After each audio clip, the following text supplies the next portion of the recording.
सभी दर्शकों को नमस्कार, जय श्री कृष्ण, प्रणाम।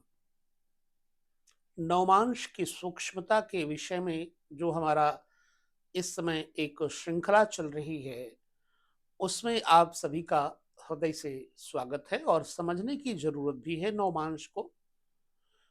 जन्म कुंडली में और नवमांश में क्या फर्क है, ये आप सब जानते हैं। जन्म कुंडली एक समुच्चय है, नवमांश उसका सूत्र है। जैसे एक कपड़े में से एक एक सूत निकाल के देखा जाए तो कौन सा सूत मजबूत है और कौन सा सूत घटिया है, ये समझना होगा। तो ये एग्जाम्पल है। तो इस श्रृंखला के अंतर्गत हम आपको बृहस्पति तक जो चर्चा कर चुके हैं, उसके बाद शुक्र का नंबर आता है। जाहिर सी बात है कि शुक्र जीवन के हर पक्ष को सुखमय बनाता है, चाहे वो आपका चरित्र हो, चाहे वो आपका शरीर हो, चाहे वो आपका घर हो, या फिर आपकी चमक हो। अर्थात शुक्र चमक, दमक, भोग, इन वस्तुओं को उपलब्ध कराने वाला एक ग्रह है। वीनस भी कहते हैं इसे। तो शुक्र वीर्य भी बनाता है, शुक्र व्यक्ति को सुंदर भी बनाता है। तो आज हम चर्चा करेंगे शुक्र जो है वो किस नवांश में आपकी कुंडली में बैठा है और क्या फल देगा। जन्म कुंडली में शुक्र यदि सूर्य की नवमांश में बैठा हुआ है, मैंने कुंडली बना करके सामने रखा है और कुंडली जरूरी होता है, नहीं तो हम भटक जाते हैं कि कौन से घर का अब हमें फलादेश करना है। तो सबसे पहले आता है सूर्य का नवांश। सूर्य शुक्र के शत्रु हैं। शुक्र सूर्य से शत्रुता बनी रहती है।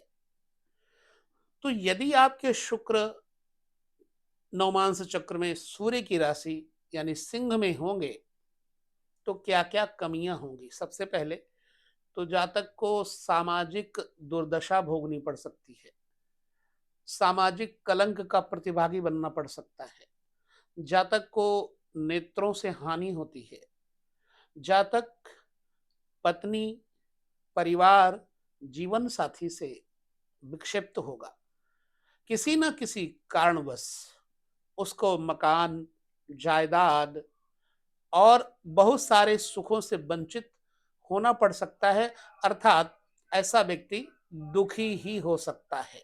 शुक्र यदि सिंह में होगा तो व्यक्ति के अंदर आलस्य भी आएगा, व्यक्ति के अंदर थोड़ी शक्ति की कमी भी होगी और ऐसी अवस्था में ये शत्रुओं द्वारा जातक पीड़ित भी होगा, इसलिए शत्रुओं से सताया जाएगा।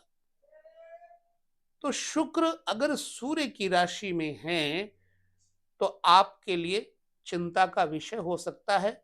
कौन सी आयु में? जातक अपने द्वितीय आयु में इस तरह की समस्याओं से घिर सकता है।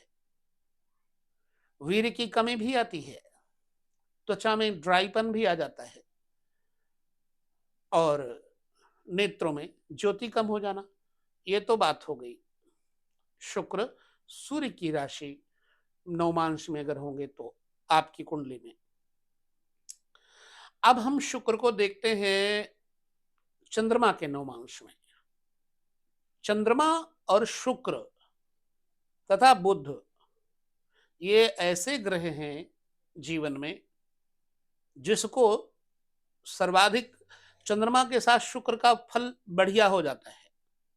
जैसे जातक को संपन्नता, शालीपना मिलेगा और ऐसे व्यक्ति का जीवन, जो जीवन का साथी होता है, वो अच्छे स्वभाव का होगा। जातक को मतलब पत्नी या पति का सुख समुचित मिलेगा, भोग सुख समुचित मिलेगा। जातक सफेद कपड़ा पहनने का शौकीन, जातक शुद्ध चमकीली वस्तुओं का शौकीन, जातक साजो सज्जा से ज्यादा संबंध रखने वाला होगा, जातक अपने को बना ठना करके रखने वाला होगा। ऐसी अवस्था में जातक को शुक्र चंद्रमा की राशि में होने पर निश्चित बात है कि सुख और सामर्थ्य तो प्रदान करेगा ही करेगा। हाँ, शुक्र अगर चंद्रमा की राशि में बैठे होंगे तो जातक के शत्रु नहीं होते। अपने भाई बहनों, संबंधियों, इन सबके साथ उसको एक खुशहाली का मौका मिलेगा और भाई बहन भी इस व्यक्ति को मानेंगे, प्यार देंगे। हंसमुख मजाकिया किस्म का होगा। जातक का स्त्रियों के प्रति आकर्षण होगा। जातक अपने माँ का लाडला होगा। जातक को अपनी माँ का समुचित सुख तो प्राप्त होगा ही होगा। इसलिए शुक्र चंद्रमा के नवमांश में होने से जातक को समृद्धशाली बनाएंगे। अब शुक्र अगर मंगल के नवमांश में है, मंगल का नवमांश जैसे मेष और वृश्चिक, इनमें अगर नवमांश चक्र के अंतर्गत आपका शुक्र बैठा है तो जातक में एक स्वार्थपरता आ जाती है और ऐसा जातक दयालु नहीं होता, निर्दयी होता है, कटुभाषी भी होता है। इसलिए ये अपने भाई बहनों और संबंधियों से भी कोई विशेष लगाव वाला नहीं होगा। ये जो रक्त संबंधी रोग हैं इनसे पीड़ित होगा जातक। अपने भाई और बहनों से भी ये एक प्रकार से त्यक्त होगा। अपने से बड़े अधिकारियों से इस व्यक्ति को समस्याएं पैदा होंगी। समाज के विवेकहीन लोगों से इस व्यक्ति को कष्ट होगा। अपनी दुनिया में गुम रहना, बात बात में चिड़चिड़ापन आ जाना, अपने सुख को ही सुख समझना, बाकी किसी का सुख किसी को मिले ना मिले, इसको अपना सुख मिलना चाहिए। शुक्र यदि मंगल के नवमांश में होंगे तो जातक को अत्यधिक भोगी बना देते हैं, भोगवादी बना देते हैं। ठीक है। अगर शुक्र बुध के नवमांश में बैठा है, बुध का नवमांश मिथुन और कन्या, तो जातक को ज्ञान, दर्शन, शास्त्र इत्यादि का परिपूर्ण हो सकता है। लगातार इसको विद्या में रुचि होगी। अच्छा प्रशिक्षु भी होगा, अच्छा सिंगर भी होगा, गायन कला से इसको रुचि होगी, संगीत प्रिय होगा। बड़े बुजुर्गों के प्रति यह व्यक्ति हमेशा विनम्र रहेगा, आदर युक्त यह होगा, बड़ों का आदर करेगा। किसी भी व्यक्ति को दुखी देखे तो उसकी सहायता के लिए आगे जरूर आता है। गरीब वर्गों के लिए ये मसीहा की तरह काम करता है। यदि शुक्र नवमांश में बुध की राशि में बैठा होगा तो एक तो मित्र हैं बुध शुक्र। इस व्यक्ति में अनुशासन पालन की बड़ी अच्छी क्षमता होती है। यह व्यक्ति अनुशासन पालन तो करता ही करता है, विशिष्टतम अच्छी यात्राएं भी करता है। इसकी तरफ औरतों का आकर्षण बहुत होता है। स्त्रियां इसके प्रति काफी आकर्षित होती हैं। ठीक है। चलिए, यदि शुक्र बृहस्पति के नवमांश में हो, बृहस्पति नवमांश जैसे धनु और मीन, जातक को शिक्षा का परिपूर्ण ज्ञान और शिक्षा का उद्देश्य होगा। जातक को सरकार से अनुकूलताएं प्राप्त होंगी। जातक राज्य स्तर से, केंद्र स्तर से सम्मान प्राप्त करता है। उचित प्रशिक्षु। यदि बृहस्पति के नवमांश में शुक्र होगा तो कांतिमान शरीर यानी कि उसका जो बॉडी सिस्टम है बड़ा प्रदीप्त लगेगा, एक बड़प्पन दिखेगा, तंदुरुस्ती, व्यक्तित्व, उदारता, ये सब इसमें होंगी। और इस व्यक्ति को सरकार से लाभ तो होगा ही होगा। शास्त्रों का अनुसंधान करने वाला एक प्रोफेसर, डॉक्टर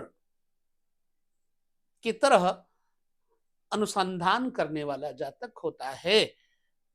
एक बहुत अच्छा संपन्न, सम्मानित समाज का ये व्यक्ति माना जाता है। शुक्र स्वयं शुक्र के नवमांश वृष और तुला में हो। वृष और तुला शुक्र की अपनी राशियां हैं।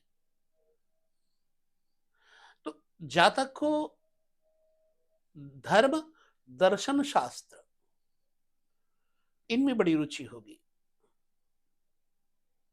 जातक का चरित्र भी अच्छा होगा, विलक्षण संपन्नता, विलक्षण उदारता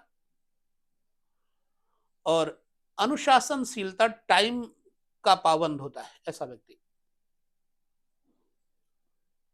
ऐसे व्यक्ति का कोई दुश्मन नहीं होता, क्योंकि ये ज्यादा किसी से बात करता ही नहीं है, और जो बात करेगा तो सिर्फ मतलब की करेगा, उसका लाभ हो, अपना हो ना हो, उसका लाभ हो। लिहाजा इस व्यक्ति में चरित्र के प्रति पवित्रता देखी जा सकती है।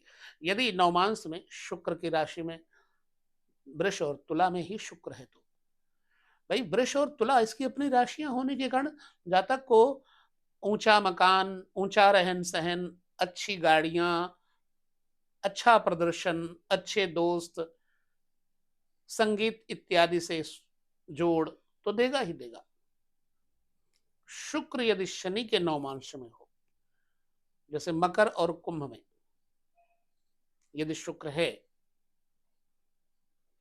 तो जातक को अधिक प्रसन्नता नहीं होगी, शरीर में उसको झुर्रियां पड़ना, नेत्रों में, छाती में, घुटनों में विकार रहेंगे, रोगों से जल्दी पीड़ित होगा, झूठ बोलने की आदत भी होगी, यहां की वहां लाई लग, मतलब इधर की बात उधर करने वाला चोर सरीखा इंसान होता है। धन नहीं होगा बहुत ज्यादा, एक प्रकार का गरीब कहा जा सकता है। दुष्ट लोग उसे कष्ट जरूर पहुंचाएंगे। हाँ, शनि की राशि में शुक्र होगा तो जातक को कोई ना कोई पारिवारिक प्रॉब्लम से जीवन भर गुजरते रहना पड़ेगा, निश्चित बात है। क्योंकि शनि व्यक्ति में विलगाववादी विचार पैदा कर देते हैं, इसलिए पारिवारिक जीवन इसको बहुत समुचित तरीके से नहीं मिल पाएगा। हर काम में विलंब होना, घर से ज्यादातर बेघर रहना, भ्रमण करते रहना जंगल पहाड़ों में इधर उधर, कई बार तो व्यसन के कारण नाली में भी गिरे पड़े मिलते हैं, ऐसा होता है। तो जन्म कुंडली में नवांश चक्र के अंदर यदि शुक्र अच्छी राशि में स्थित है, मित्र राशि में स्थित है, शुभ ग्रहों से युति है, दृष्टि है, तो जितनी विशेषताएं इसमें हैं वो सब उसके अंदर होंगी। उनका अनुभव प्रचुरता से किया जा सकता है। ठीक है। काम संबंधी कामनाओं में जातक लिप्त रहता है, क्योंकि शुक्र काम भोग का प्रतिनिधि माना जाता है। तो इस तरह से हमने शुक्र को नवमांश में सूर्य से लेकर के शनि पर्यंत जो देखा आपके सामने बताया। अगले वीडियो में हम शनि का नवमांश में क्या फल होगा वो बताएंगे। इस वीडियो में इतना ही। वीडियो में जो विचार हैं और फलादेश है वो आपको कैसा लगा हमें कमेंट करके जरूर बताइएगा। विदा लेते हैं। नमस्कार, जय श्री कृष्ण, प्रणाम।